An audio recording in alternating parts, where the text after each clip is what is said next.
Okay, welcome to the Cameron Park Rotary Community Observatory, and it's a Saturday evening, public night, and we're taking a look at a few things. Here's the M42, the Great Orion Nebula, and we've got a group of people in the observatory taking a look at this. We're still getting a few things set up. We had a couple problems getting online tonight, but things are getting a little bit better, so I'll be working a little bit.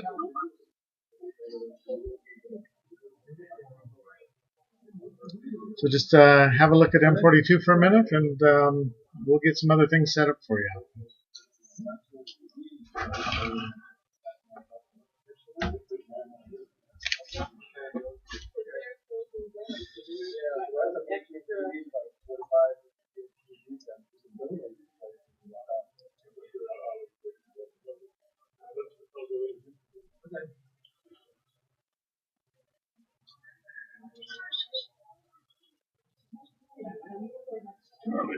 Yes. I have a man here that you'd introduce you to. My name is Ozero Blade. Zero? I work for a company in Roseville, and we're closing down. And we have some big screen.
Okay, we're just about set up here, and we're still looking at the Orion Nebula. We'll be on here for just another couple of minutes, and then we'll go through our whole April list. Let me get, actually, the Orion Nebula, if you want to take a look, is located, now this is going to be a little bit at an angle here. That's the wall of our observatory on the left, so this camera is rotated 90 degrees. But there's the constellation Orion. You can see Orion's belt, and Betelgeuse is the star. In the bottom right, which would actually be up higher on your, if you went outside and looked, then Rigel is the bright star down there near the bottom. So I might have to go out there and rotate this camera 90 degrees just to make things look better for you. But as you can see, below the belt is the Sword of Orion, and that's where we're seeing this nebula, the Orion Nebula. So let's see, and then I'm just trying to see if I can reverse that that image here.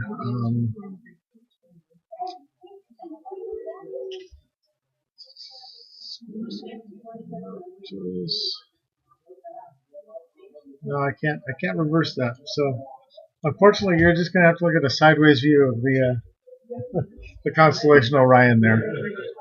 Put your head on lay on your right ear and take a look at that, and you'll be able to see how Orion is going down into the western sky. You can see a little bit of clouds over there too. So.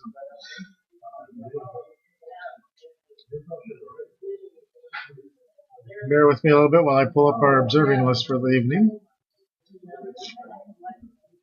We had some issues getting online on YouTube. It didn't want to authenticate, and that's why we were a little late getting started. So I had shut everything down, and I'm starting back up again. So I'm not 100% prepared right now. Sorry about that. But that's live for you. Observing list. Where are we here? Physics.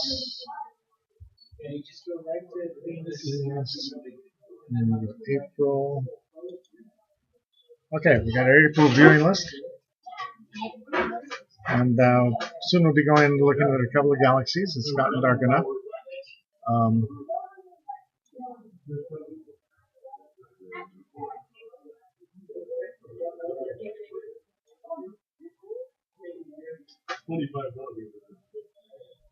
Okay.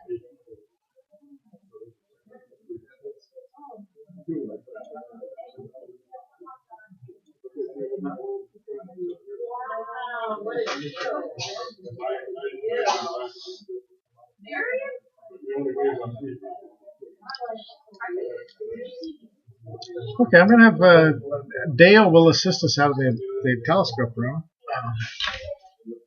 So first of all, let me see here.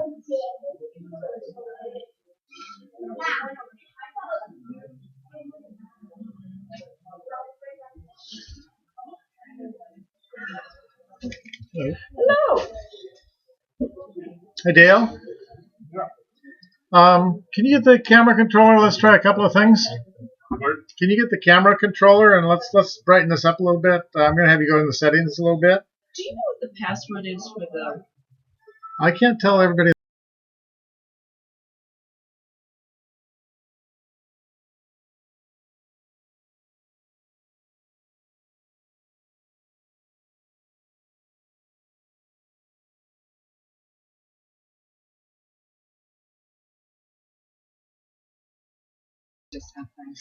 Okay, let's go ahead and make some camera adjustments. Go into where it says ALC. I've got Dale out with the telescope. He's going to be making some adjustments.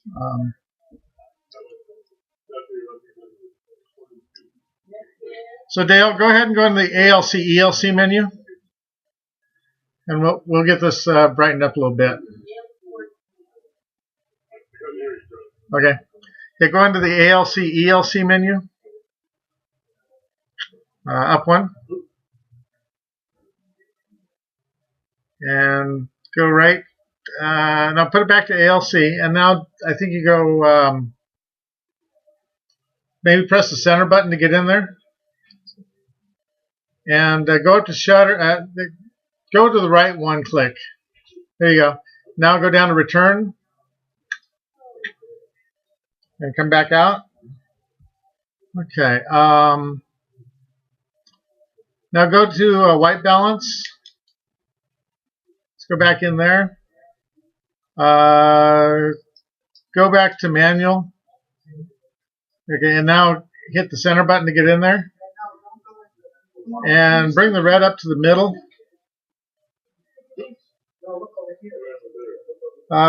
Just scroll back up again. I think you went up. Okay, and then it might be the right button. So go back in and manual, and then you push the middle button, and then I think it's right, and right again, and now go down, and then go right 2 clicks. Okay, that's getting a little more natural there. Yeah, maybe. Okay, yeah, and then come on down to return. Okay.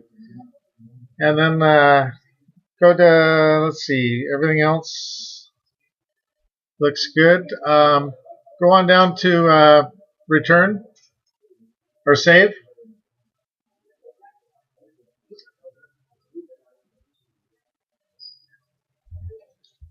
And now, okay, turn the knob about 1/8 of a turn clockwise.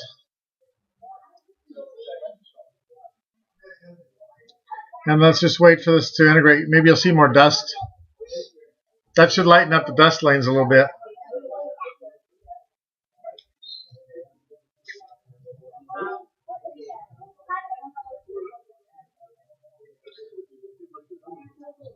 So now you can see more of the dust. If you look at the part where we were seeing some stars, it's overexposed now, but right there's a little dark finger of a dust lane, and the hydrogen gas behind glowing red. So that's kind of a nice view. Let's see here.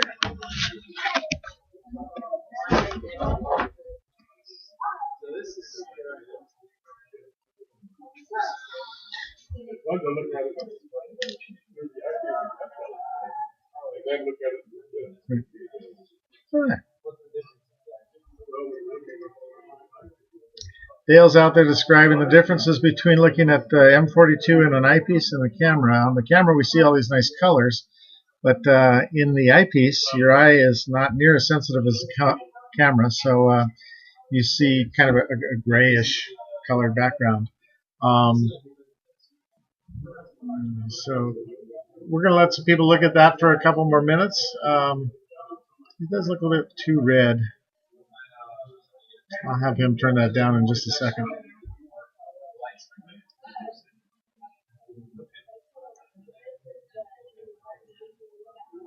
Yes. It's different though because from what you're saying is the light is using like more of the light spectrum.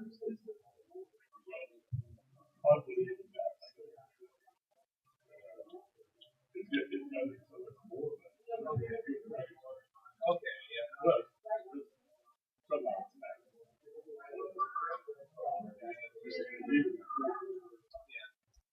I was thinking you were saying anything Now we're looking at visible light. So if your eye was really, really sensitive, that's what it would see. Gotcha. So this is a video camera. We're just doing long exposures, basically.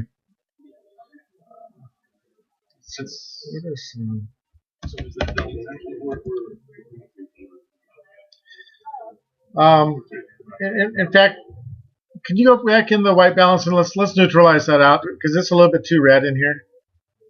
It's artificially showing more red than it should. Go back in, yeah, click in there, and then put that red right on that center dot. Go down, left one, and then down to return. Nope, go back up, right one, and then down to return. One more. Okay, and save that. That's the natural color without affecting the colors of anything right there. So we had a little bit more red dialed in, which showed a little bit more of the hydrogen. But this is, if you were looking at a daylight photograph, that would be what it is. Go ahead and save this, and let's get out.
Okay, we're just getting online here also on Night Skies Network, and then we'll be back and we're going to look at some galaxies in just a second.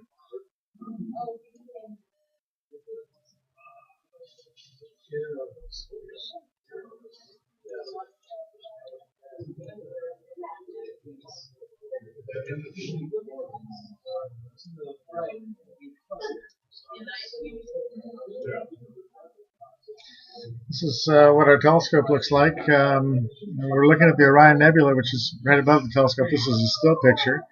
But here we'll give you a live picture of the Orion Nebula.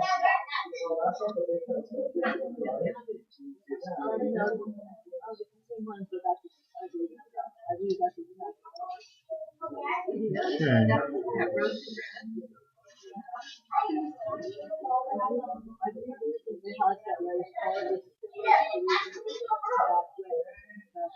Okay, Dale. We've got Dale out in the telescope room about to help me out with a couple of things. So looking at the Orion Nebula here, it's actually in the sky. My finder's camera is laying over on its right-hand side, but you can see the belt of Orion is the 3 stars there, just below center, and the Orion Nebula would be where the sword is in his belt, and that's what we're looking at here.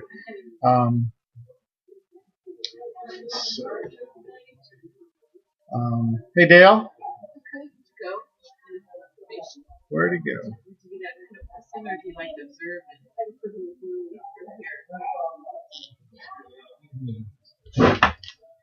Hey, Dale? Can we go to M81 now? M81. Right. M42, right? That's M42 we're on right now, the Orion Nebula.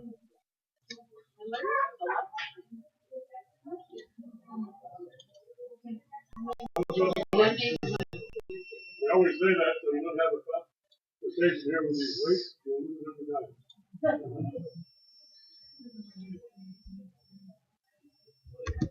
Not the stars. 15 stars. Yeah. Okay, you're seeing the red of our lights on our wall as the telescope comes around.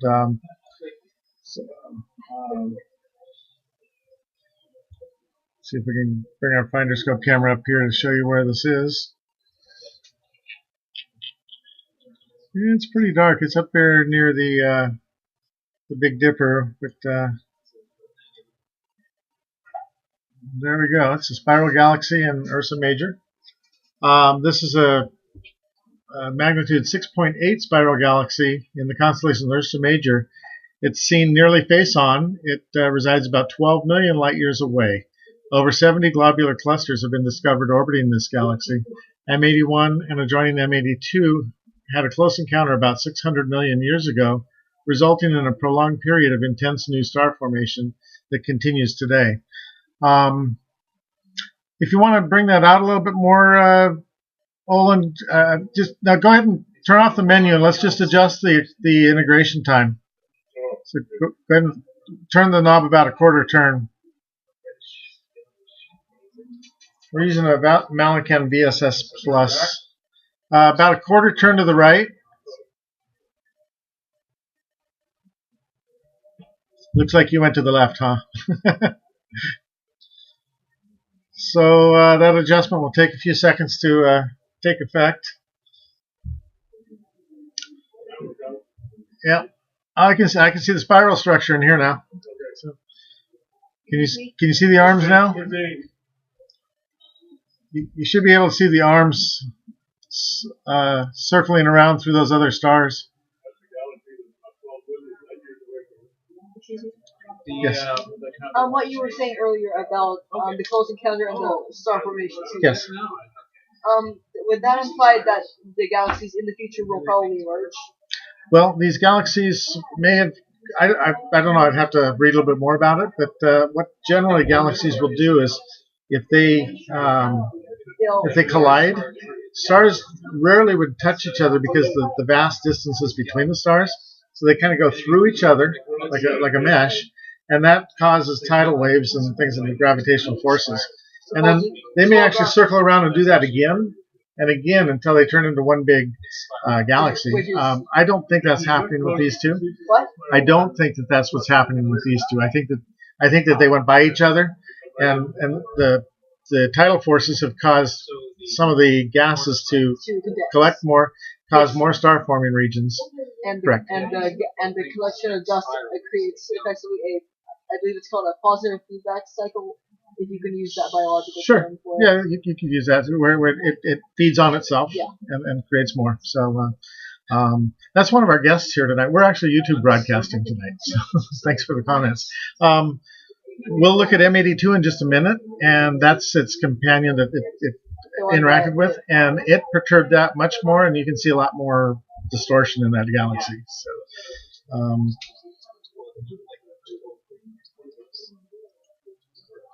here's the sign. It took a long time.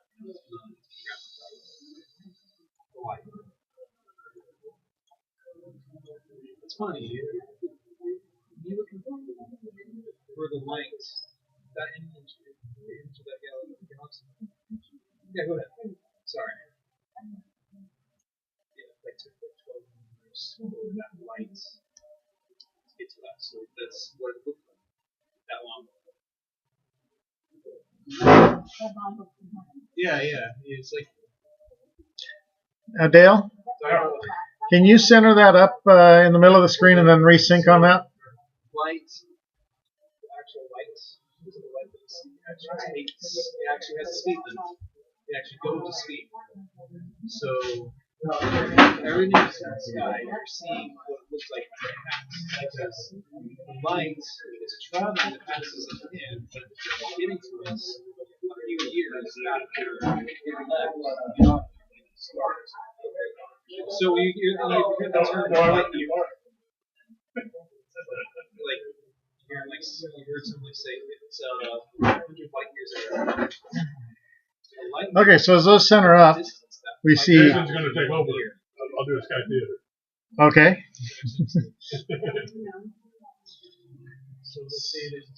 Let's let that settle down. Whoops, a little too far. I just want to get this centered up, Jason, and sync on it so when we go to M82, it's dead on.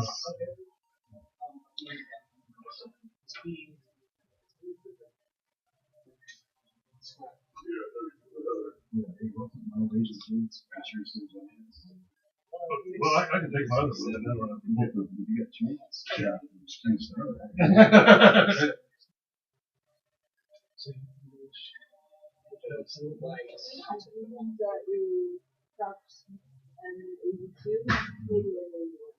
See, like this is. This is M81.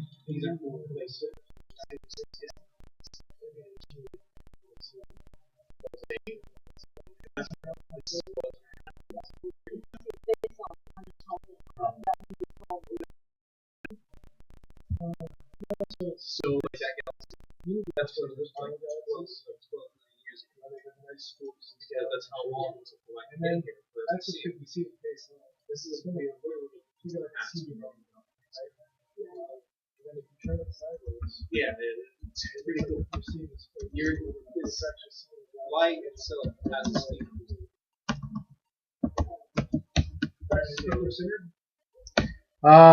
Looks like it's just about there. If the heavier dot is it, yeah. Let's let it expose one more time. Go ahead and yeah, go ahead and sync on that. That looks good. I can see the spiral pretty good in here.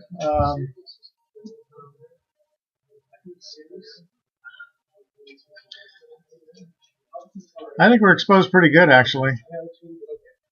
You can see. So, is that actually a barred spiral galaxy? I don't recall.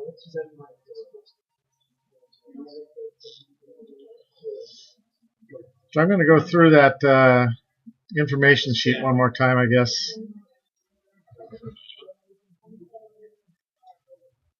So M81 is a spiral galaxy of magnitude 6.8 in the constellation Ursa Major. Seen nearly face-on, it resides 12 million light-years away. Over 70 globular clusters have been discovered orbiting this galaxy. M81 and adjoining galaxy M82 had a close encounter about 600 million years ago. The resulting was a prolonged period of intense star formation that continues today. Now, the galaxy it interacted with was M82. And actually, that's in Ursa Major. Yeah, it's kind of hard to see where it is in these. There we go. Jason, let's go ahead and go over to M82 and compare that. The scope will move just a little bit.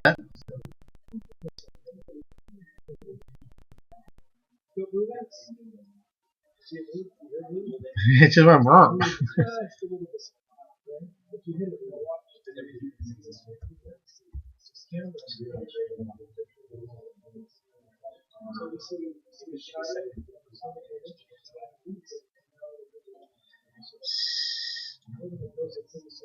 So now we're going to M82. Actually, we got superimposed with both galaxies for a second here while the camera finishes integrating. There's M82.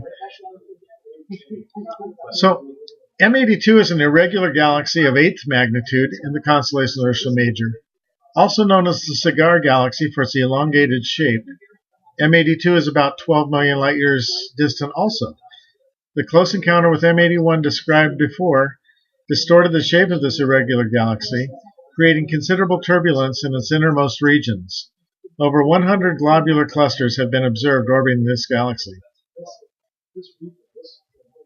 In a lot of telescopes, you can see both of these in the same eyepiece. If you use a nice wide-angle eyepiece, like if we put a 31 millimeter eyepiece in our 17-inch telescope, I can just barely get them both in the eyepiece.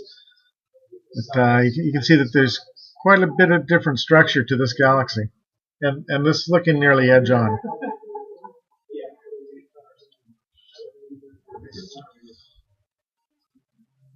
So you want to go to NGC 3079, since we're up in Ursa Major? Another galaxy, 11th magnitude. So if this is 8th magnitude, 11th magnitude shouldn't be quite so bright, right?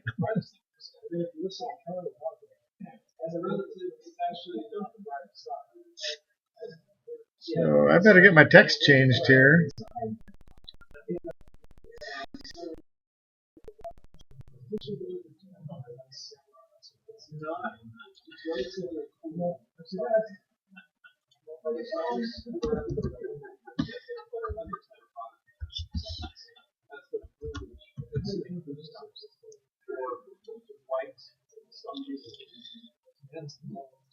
So again, in Ursa Major, we just moved a little bit. Let's let the camera settle down here a little bit. We got some streaks.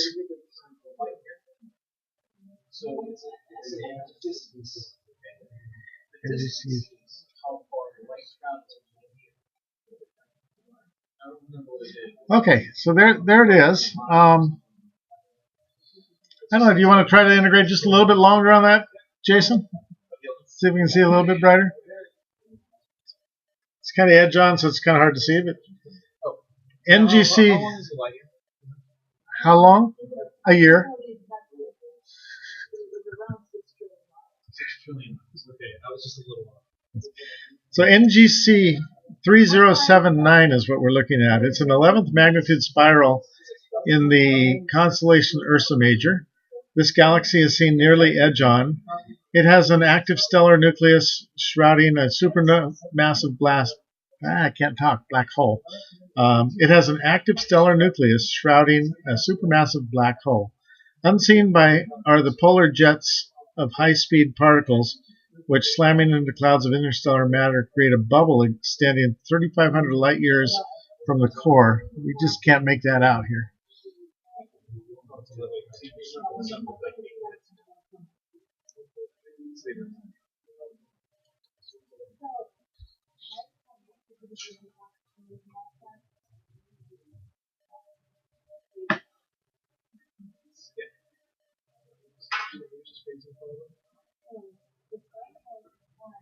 Let me see if there's any chat comments. Sorry, I haven't had anybody watching the chat window for me.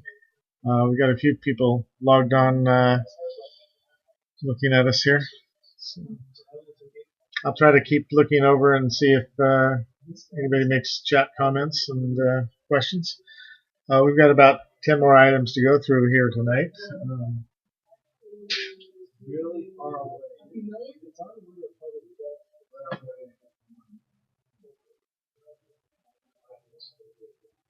So it's about 12, 15 minutes.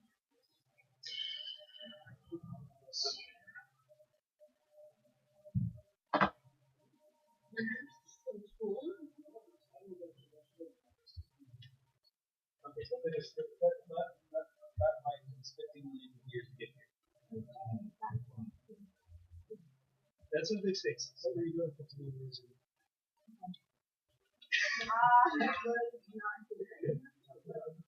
This is BBC Tuesdays. Very catchy. That's about all I can remember. Okay.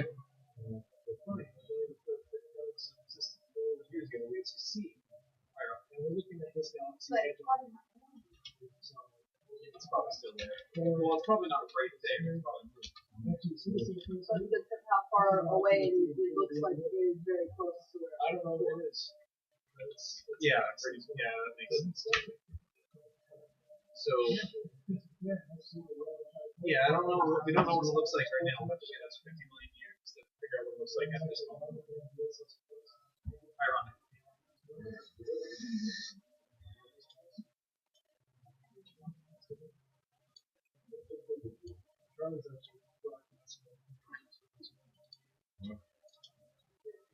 What happened to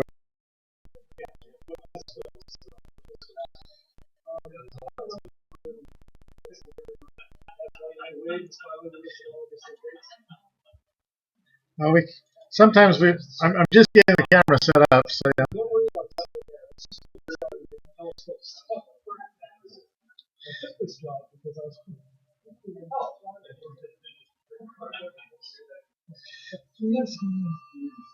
Ready to go to the next? Yeah, just about. I'm typing some text here.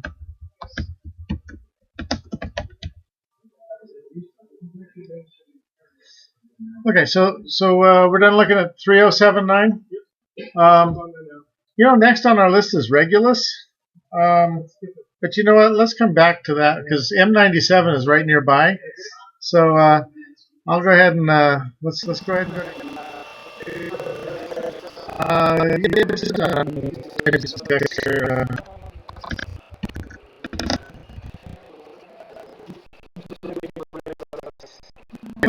So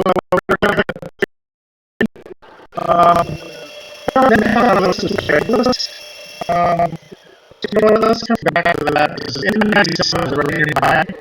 So I'll go ahead and let's go ahead.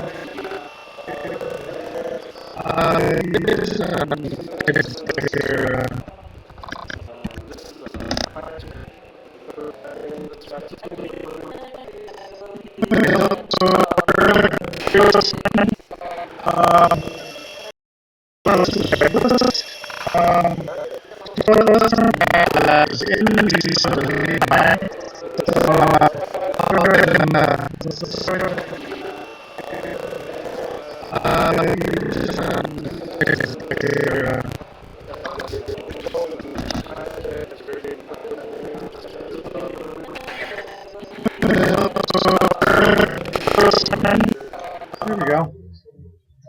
Okay, that's a nice picture of it. M97 is commonly known as the Owl Nebula. It's a planetary nebula of a 10th magnitude in the constellation Ursa Major. in good seeing, and it looks like we've got a good seeing today, and using a broadband filter, you may be able to detect two dark areas that form eyes of an owl-like image seen in photos. And sure, I can even see a beak, right? So that's the Owl Nebula.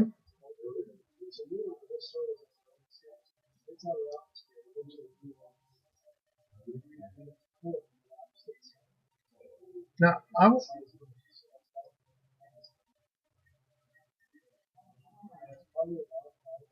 and sure.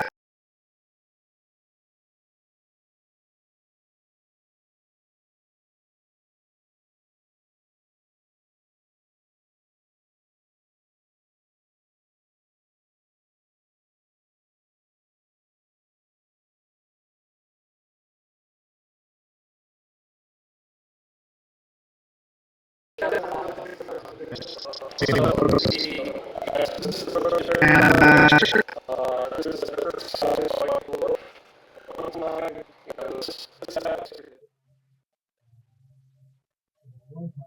Well, actually, okay, we can hear you when the camera is up, but not when it's not up. Okay, great. So it's not up now. We're looking at the Owl Nebula, and when you're ready, we'll go to M65. So actually, that's a very nice picture of the Owl Nebula tonight.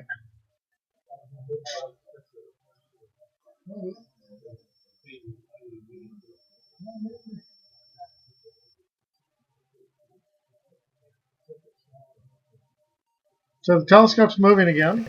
We're looking at the Owl Nebula, and when you're ready, we'll go to M65. So that's a very nice picture of the Owl Nebula tonight.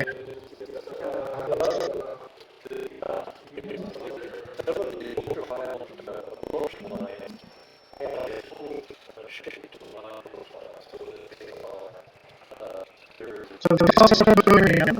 We're looking at the Owl Nebula, and we'll go to M65.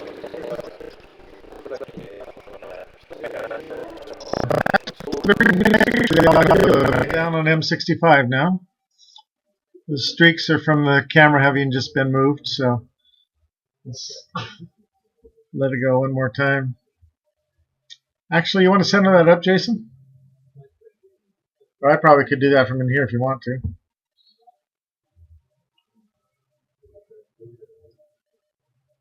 Whoa.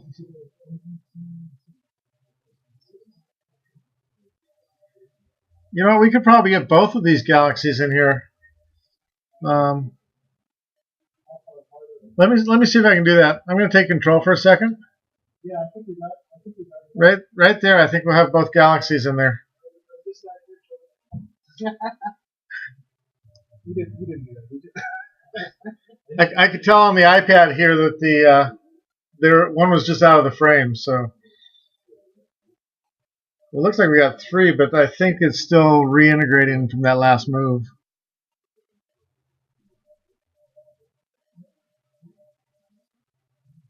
So let this settle down for a second.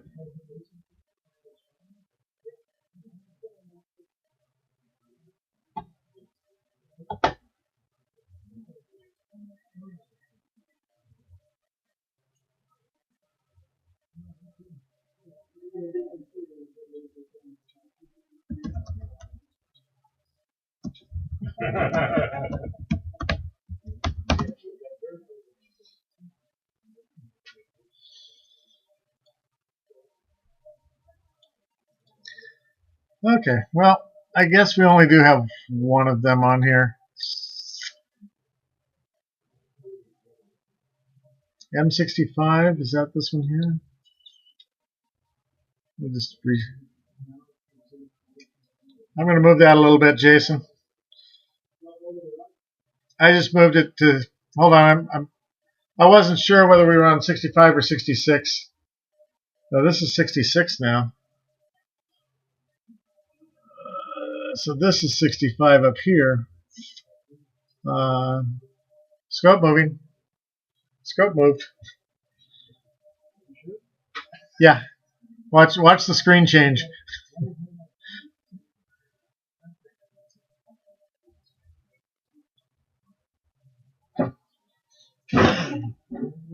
These are that close together. So one's just out of the frame. We should be able to get them both in there if we work at it.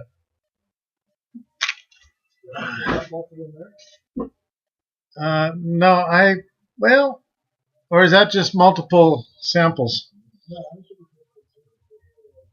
Well, let's let it settle down. Oh, now you're moving it.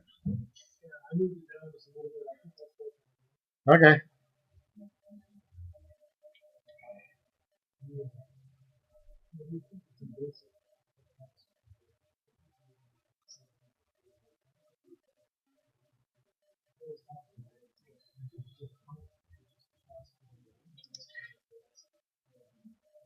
Why does it look like we have two cores in that one galaxy? Oh, still moving. Yeah, see, I told you that was it from. It moved. Oh, yeah, you got like, I don't know, 40 seconds or something.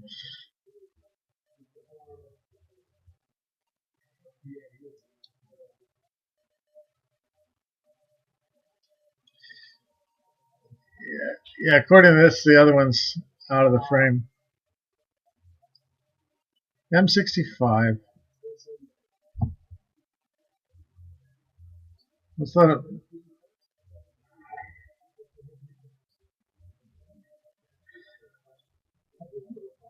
Oh, now somebody hit it with a laser.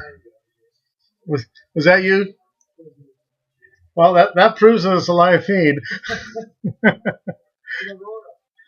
Yeah. Okay. So we use green laser pointers to show people in the observing room where we're looking, and where we're looking in the telescope, and so we're seeing his green laser point up there. He just pointed up there for a second, but these are about 1 minute long exposures, so it's going to take a little while for the green to fade out here. There we go. All right. So Jason, can you just put that to the middle, do you think?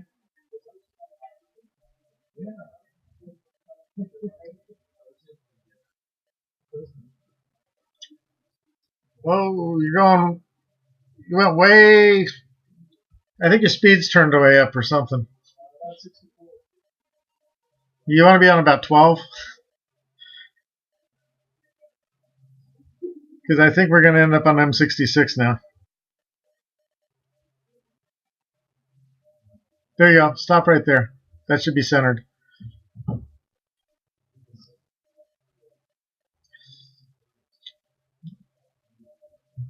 All over the place now. Okay. We're going to live with this. I think it's going to be that one left of center there. We'll look at that for a second. We got 3 galaxies right in the area here. This is in Leo.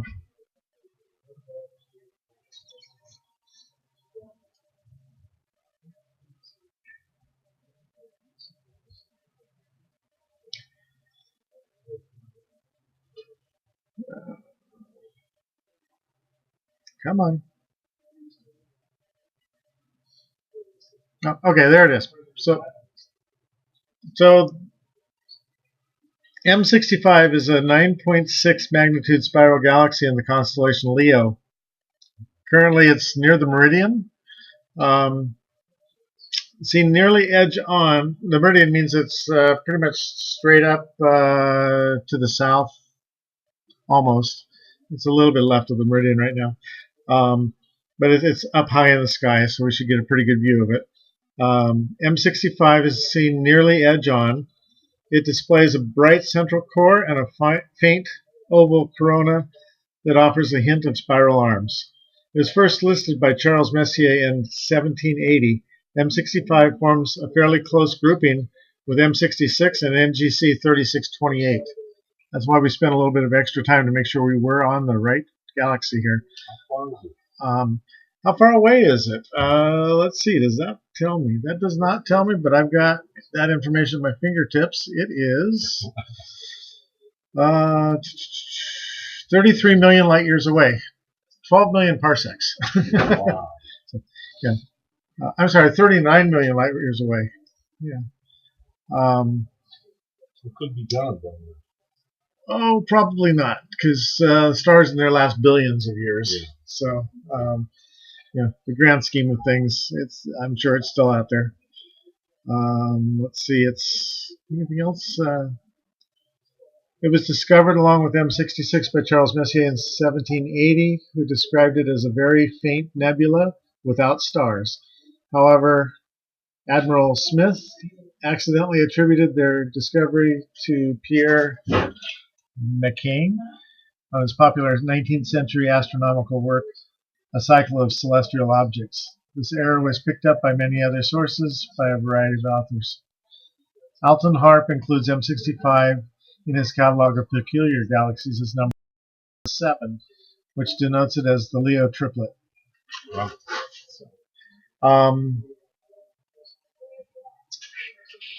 Let's see here. We're going to go here.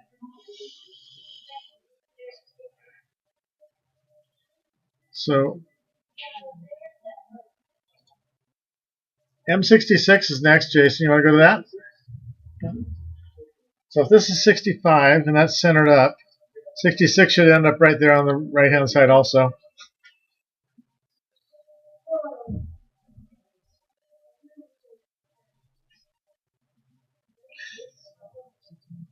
So have you ever caught any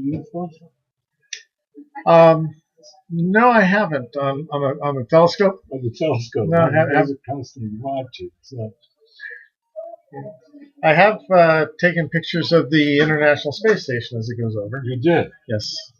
You can see the solar panels are kind of yellowish, and Really? the rest is silver. Yeah. How cool is that? It was pretty neat.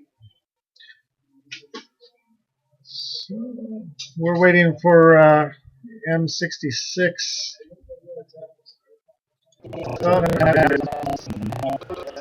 Also,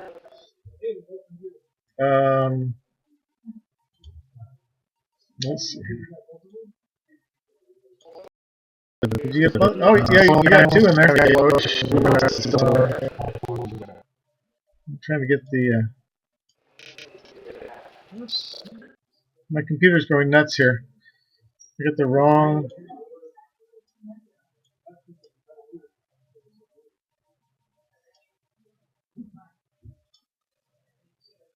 So, yeah, that should be 66 on the 66 on the right and 65 on the left is what we're looking at there.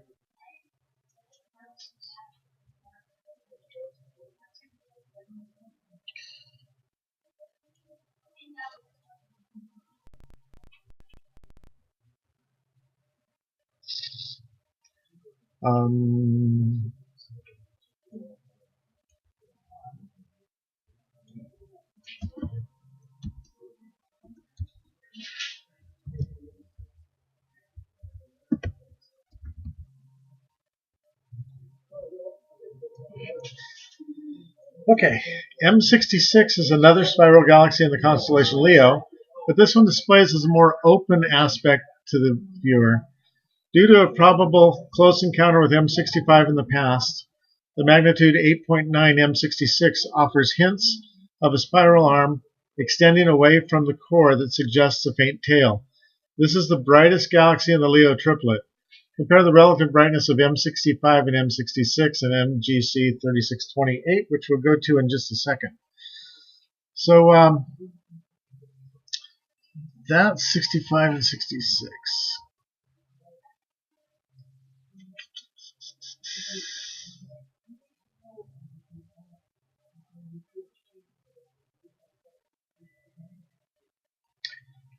Okay, you want to go to MGC 3628 and see where it is?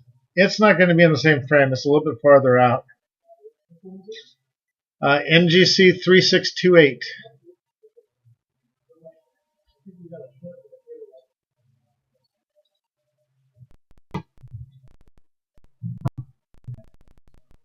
Again, just a real short hop.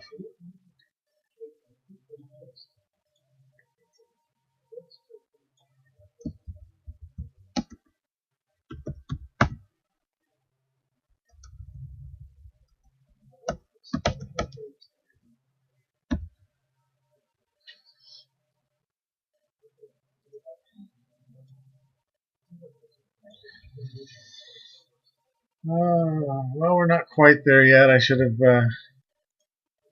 not put that up.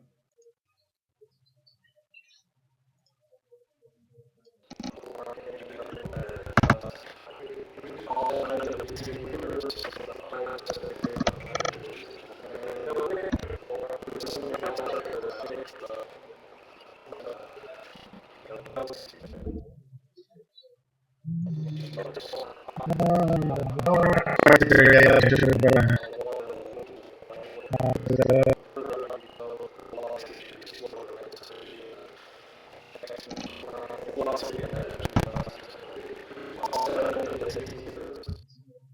Okay, here's NGC 3628.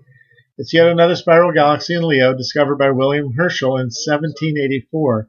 This magnitude 10.2 edge-on spiral exhibits a prominent dark dust band intersecting the bright core. If the dust band is visible, look for a deformation. Okay, yeah, you can see it's a little bit deformed.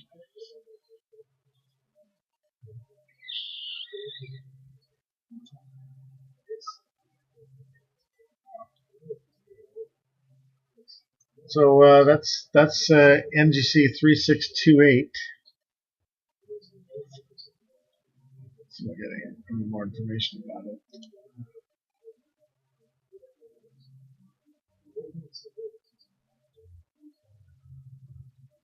It's 39 million light years away also. Sure, go ahead and center that up.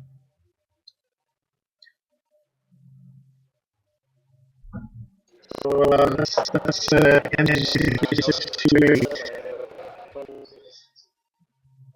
Now we'll see if we get a couple of them. It's really hard to center things up when there's such long exposures, huh?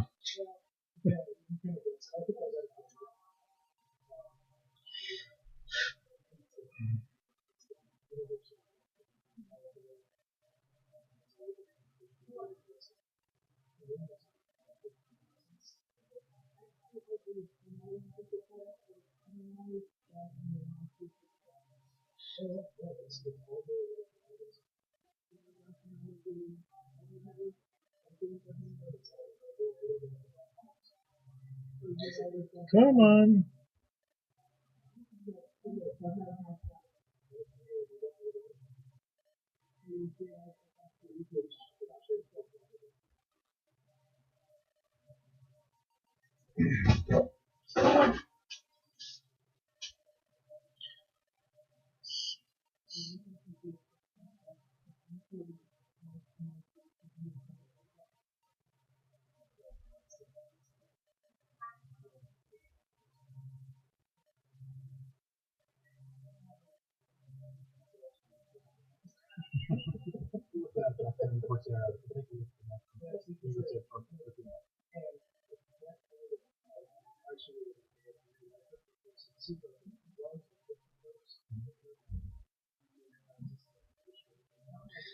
Okay.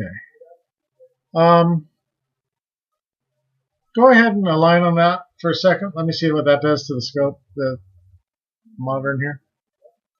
Okay. That thinks it's in the center. I'm going to go ahead and move this a little bit more because I can simulate what I'm moving here. I'm going to say that this right about. Great. I think we should get a mount for that. Thanks. That may be centered. Let's give it a while. Okay, I just dumped my iPad through the window and into the observing room. Yeah, actually that did get recorded, but it wasn't on the live feed. But you know what? I have now pressed the move button and it's still moving. We're way off here. Let me go back to it. We were.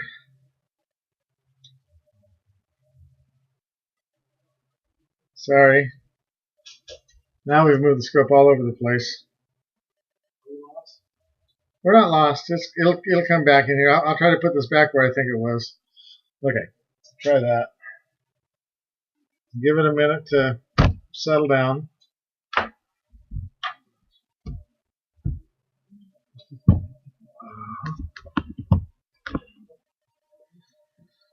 Yeah, that was a smooth move. I tapped on the iPad and just dumped it over the window.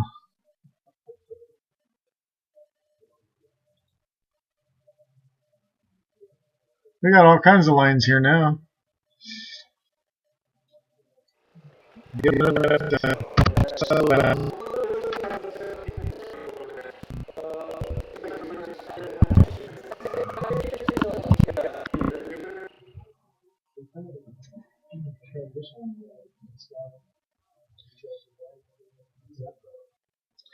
Okay. See, it's coming back.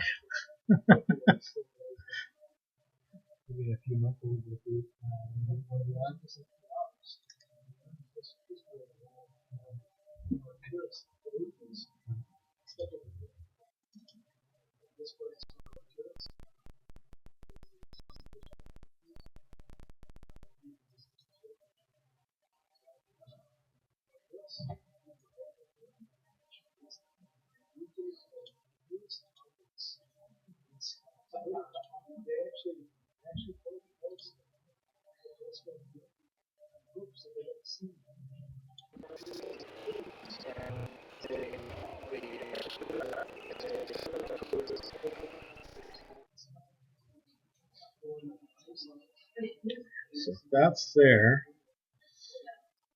Let's try moving this again to where I think it's in the middle.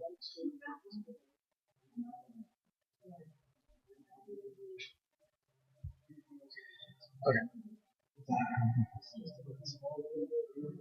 I want to get this centered up so we can get these right in the middle for you.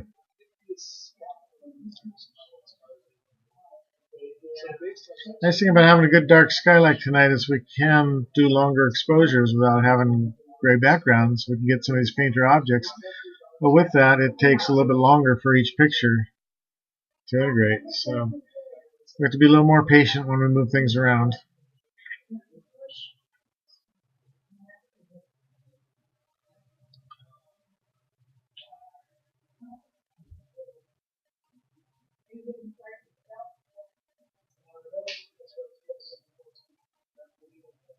There we go. I'll buy that.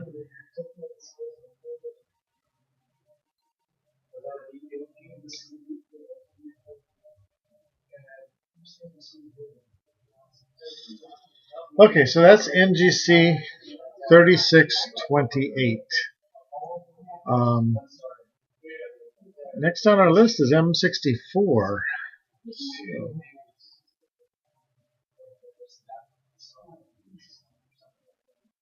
So, you want to go to M64 next? I got that in the middle. I did. So hopefully M64 will pop up right in the middle. Is it?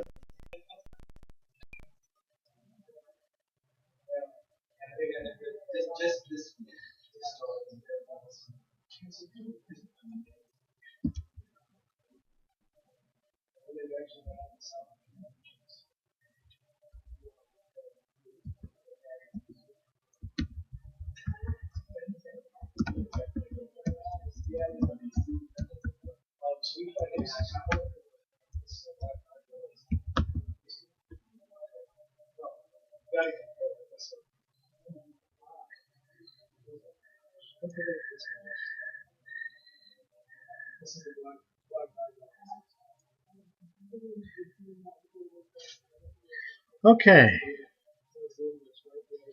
Here's M64. M64 is a spiral galaxy in the constellation Coma Berenices, which is Bernice's hair. Popularly known as the Black Eye Galaxy, this object has a diameter of about 51,000 light years. Steady seen like we have tonight will offer viewers a bright, irregular shape with uneven brightness and texture. This is the result of an unusual characteristic. The central portion of the galaxy rotates in one direction out to approximately 3,000 light years, but the outer portion of the galaxy rotates in the opposite direction. How's that possible? Where the two contra-rotating sections meet, the interacting dust and gas creates large areas of new star formation, seen as brighter areas. How did this happen? Is it probably the odd outcome of a collision of two galaxies in the distant past? That's what I guess. I guess one was going one way, one was going the other. The Black Eye Galaxy. I guess this would be kind of upside down.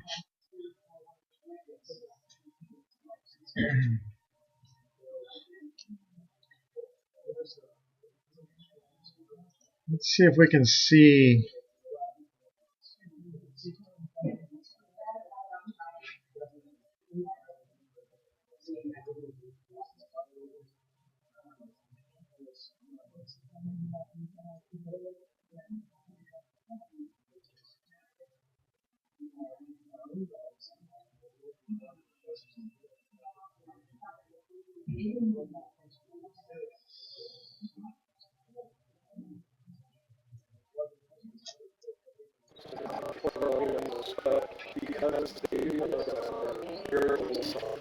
This is Jason describing the galaxy mergers, right?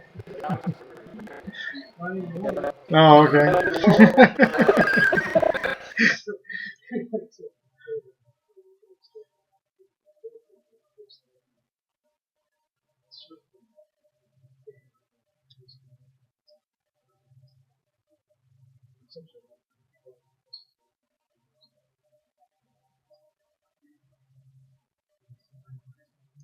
Okay, are you ready to go to M51?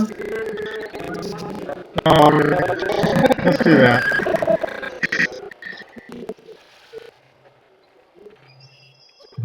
Their last look at M64, and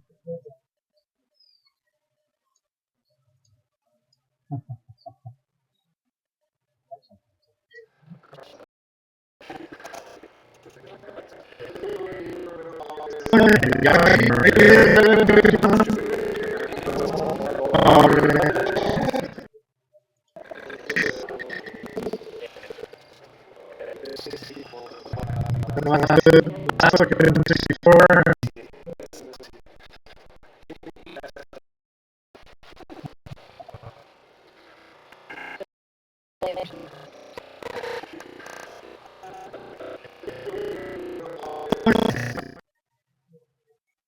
Okay, there's M51.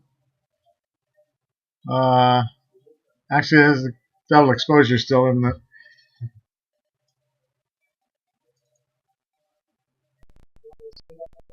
Yeah, go ahead and set that up.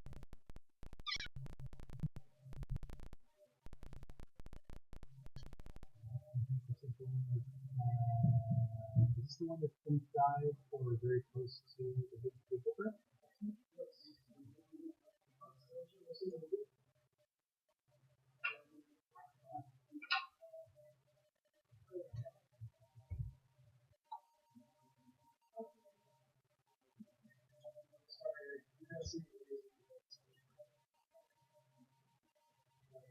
You can see your laser? Oh, yeah, that's fine.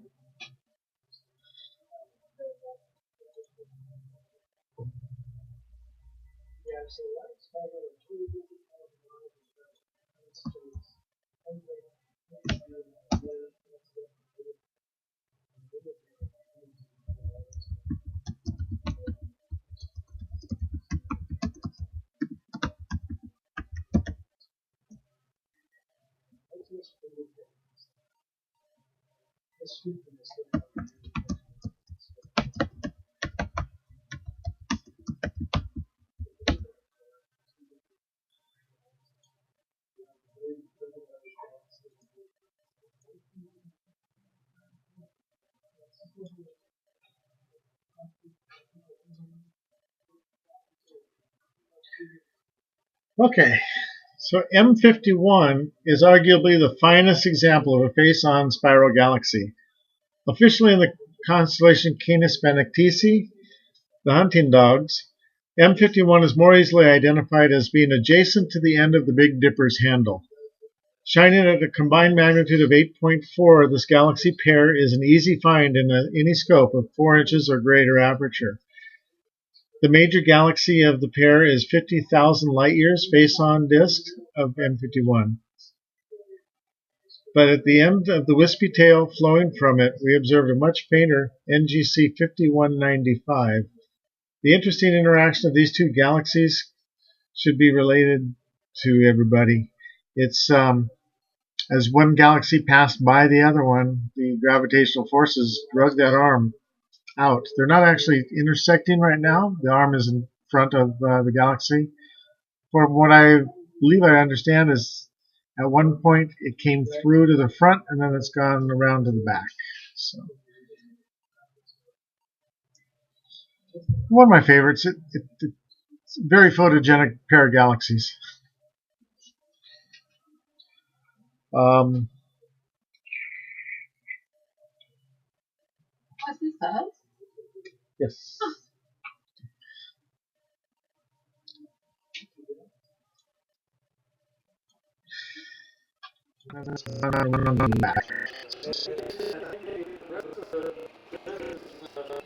My favorites.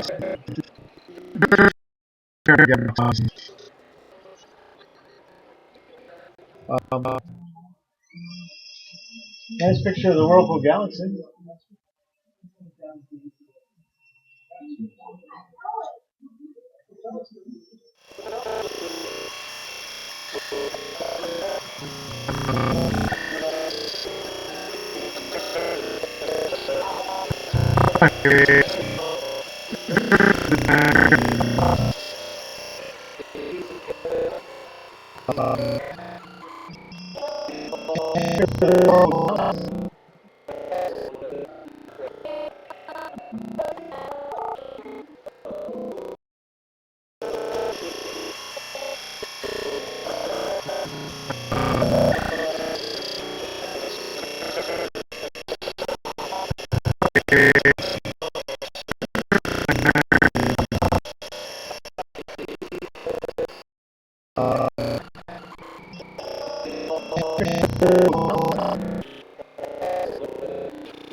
Because that's not. Let me get. I'll do it from in here.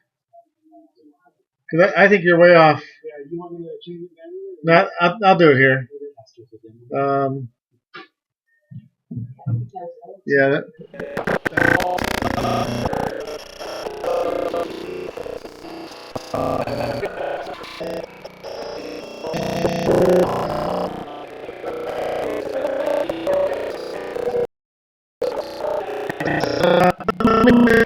From in here.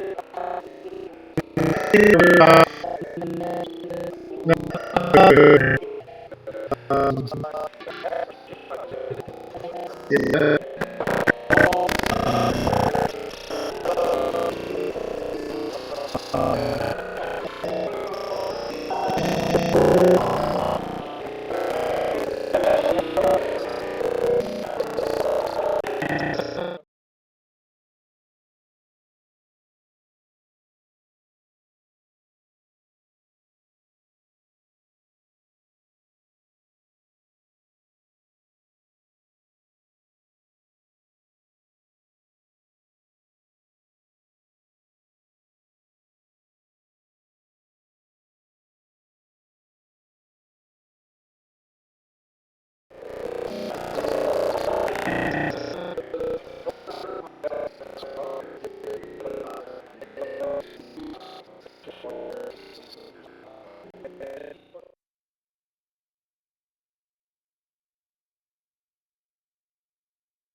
Okay, is my audio working now? Now it is.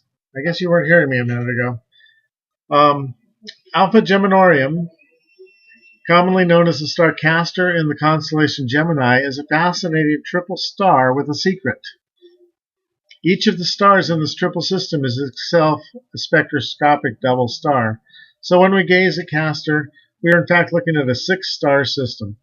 Star A, Alpha, magnitude 1.9, and star B is magnitude 3.0. They orbit each other every 467 years. The distant star C is a faint ninth magnitude companion that orbits the A and B pair in a yet to be determined orbital period. So I believe that's A and B are seen right there next to each other. The third one, I'm not sure that we're actually. Can't tell you which one that is right now. Let me see if I can pull that out on a chart.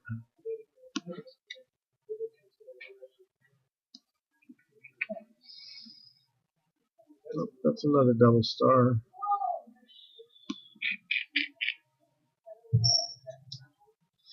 Okay. While we're doing doubles, how about 24 Coma Bernices?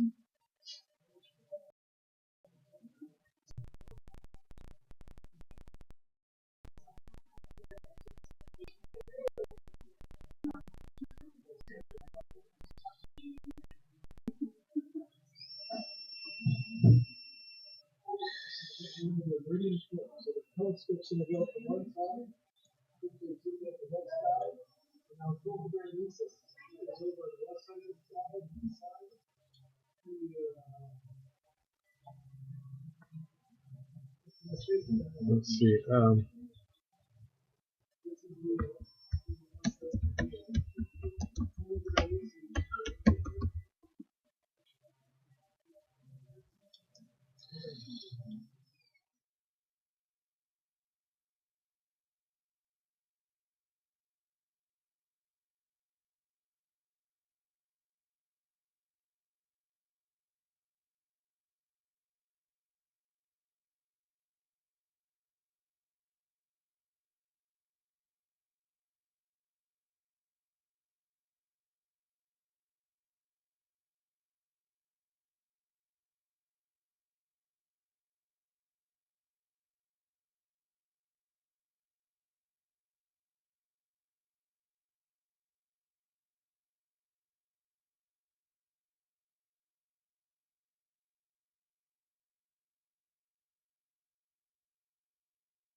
There we go. Now I see it. Okay, so Io is a little bit farther away than it was at the beginning of the broadcast. And we don't have any shadows. We do have a red spot. I doubt we can get that kind of resolution out of this camera, but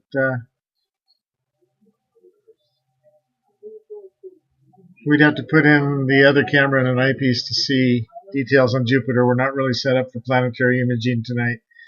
So when looking at Jupiter, use high magnification. I think they've been looking at Jupiter quite a bit in the other scope. So anyway, do you want to try to see if we can get the bands? Yeah, how do you suggest? Turn the sense up down. We'll probably have to go and turn on the electronic shutter. Yeah, or off. Okay, leave it off. Go in there into ALC. Put the shutter on about 1/8,000th. Yep. Yeah, I can see the bands now. Now I go down to zoom and turn that on. And let's go, clear that out. Use your imagination. There's some stripes.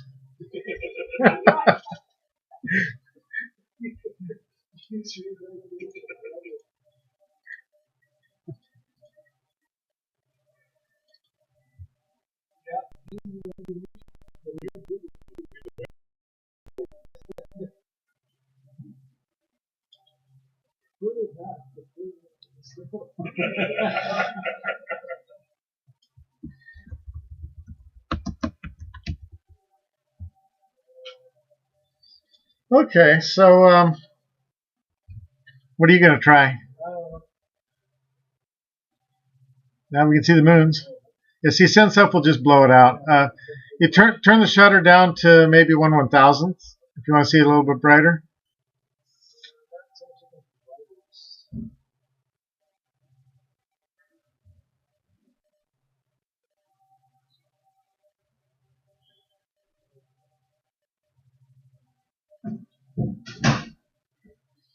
This is for using something at prime focus rather than at the secondary location would give us a lot more magnification. We're not really set up for planetary imaging on this scope. Now you take that finder scope camera off there and put it in the eyepiece of the 17-inch, we can make a picture.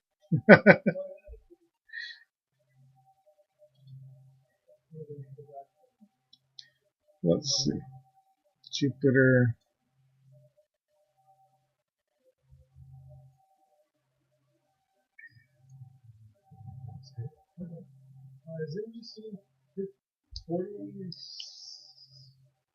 What do you want to see?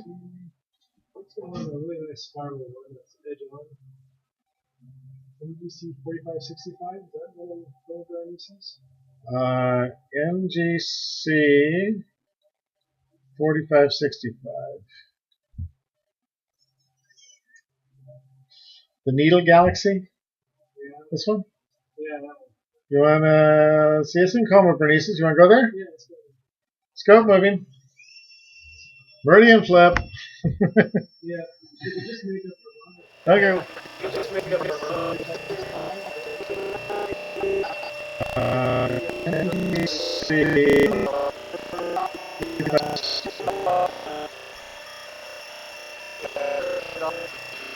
Yes. This one?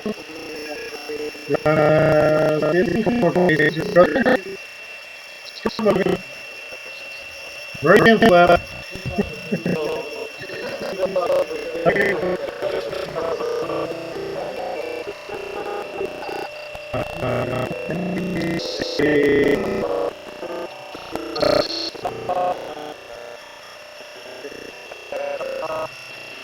Yes.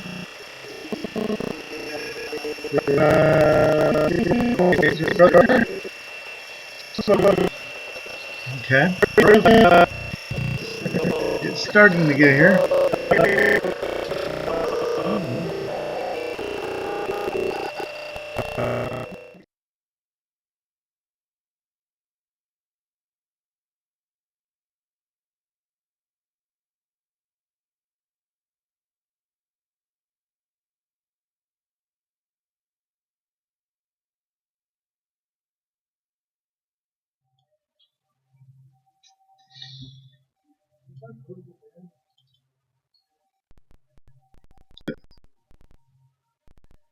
That was.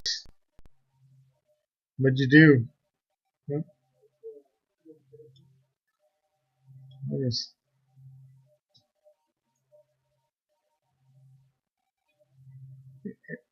It went blank in here.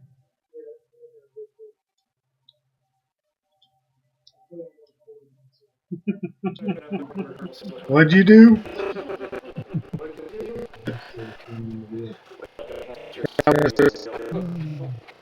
What'd you do? I didn't kill you, did I? Oh, there's your menu.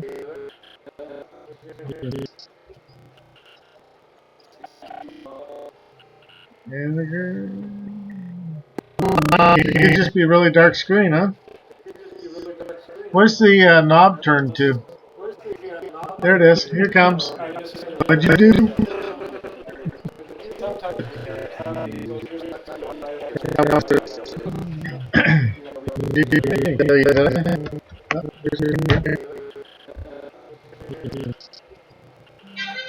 The Needle Galaxy. It could be a really dark screen. Where's the knob turned to? There it is. Here it comes.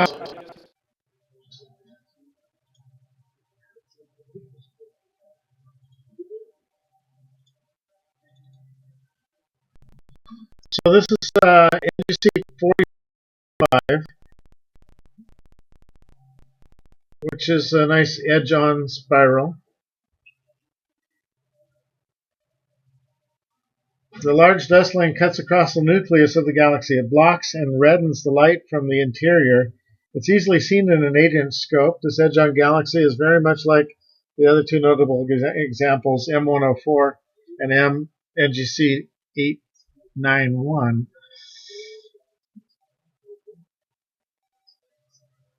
Let's see here.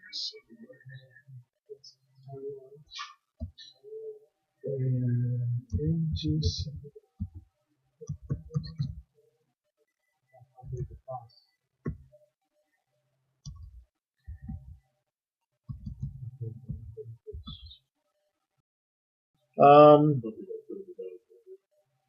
Well, it's 42 million light years away. How big across is it? Physical parameters. It is diameter is 193,000 light years.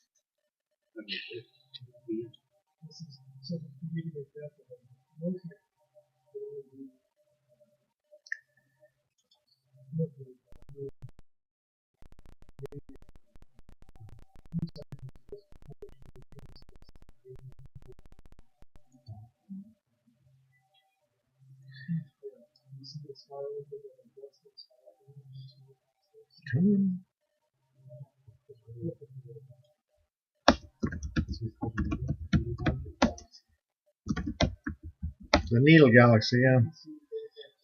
This is the first thing, what? This is the first NBC catalog that I actually Ah, your first one, huh? Listen, I know where you're going.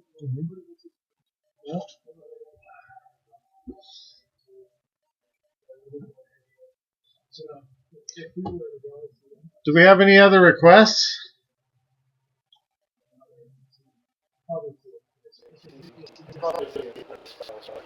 This is the first one. Ah, your first one.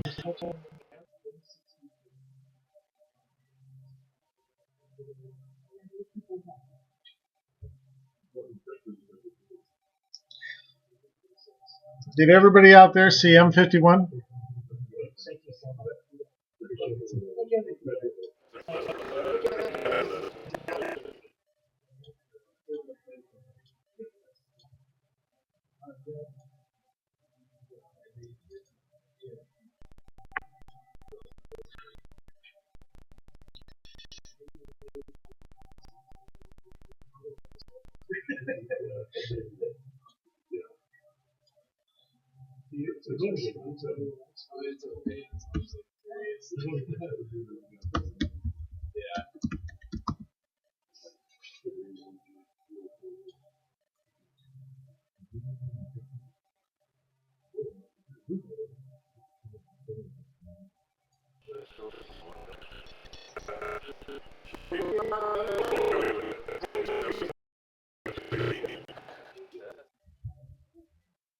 It's the Southern Pinwheel Galaxy.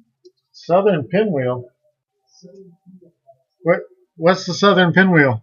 That makes me think it's in the South. You can't see it. That's why we don't know what it is. What were they asking for? M83. M83? Yeah. Well, if it's an M, we can see it, but maybe not tonight. M83.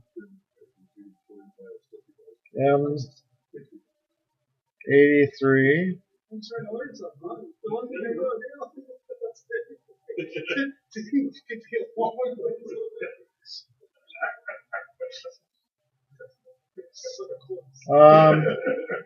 Yeah, it's going to be a little. It'll be tough. It might be below the wall. According to this, it's just barely below the wall. But we can try. Let's see. Ready? Scope moving. Yeah, it's pretty far south.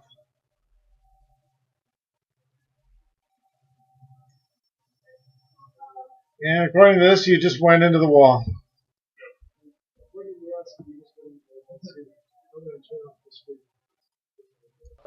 According to this, it's just barely below the wall. But we can try. Let's see. Ready? Scope moving. It's far south.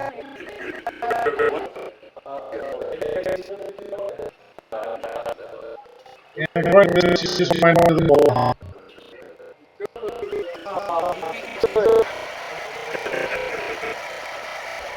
According to this, it's barely below the wall. But we can try. Let's see. Ready? Scope moving.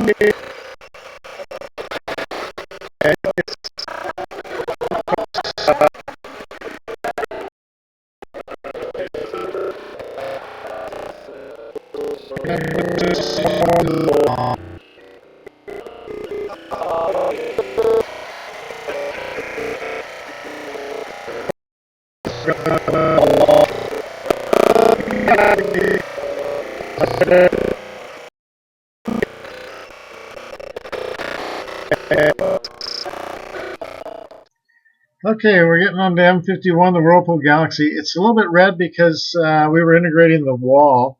We have red lights in our observatory. So, you want to center that up for me, Jason? What's that? Or Yeah, Dale's on it. Dale, you want to center that up for me? We got a pretty long integration, so it could be tricky.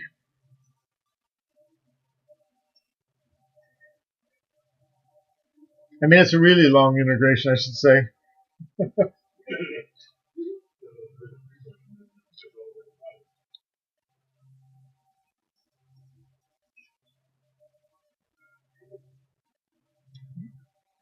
Hey, put the 3D glasses on.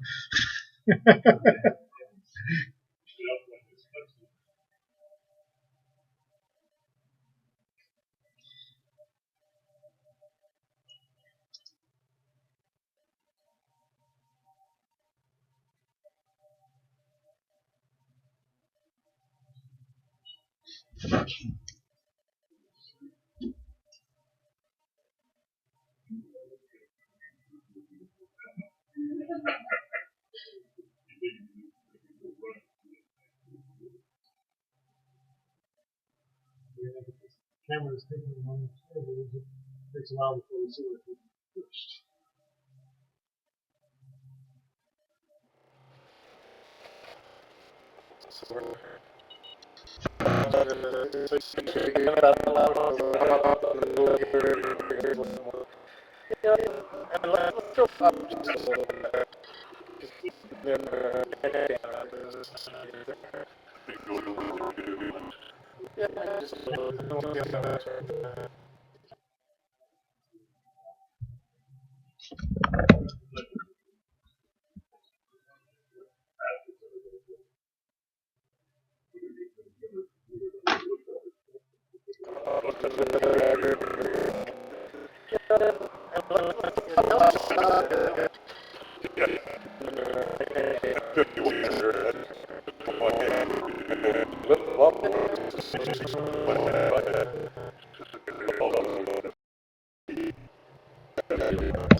It's just about settled down here, and we'll get another good look at it.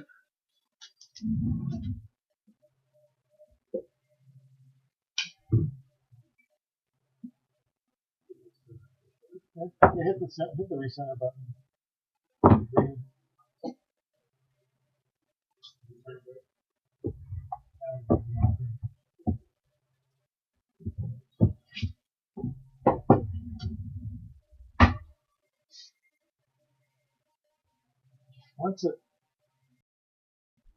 Once it finishes showing us this double image, you can kind of see the dust in front of the other one too.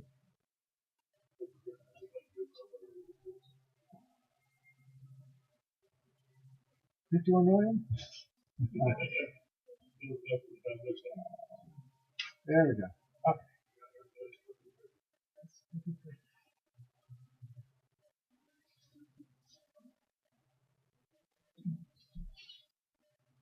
So then you can see a lot of the dust and the details of the. You tell in the spiral arms it's got a lot of formation, the little knots and nodules there.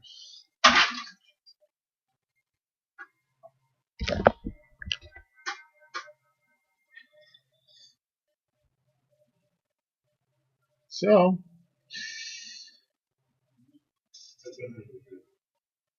well, I think that'll just about wrap it up for this evening's webcast. And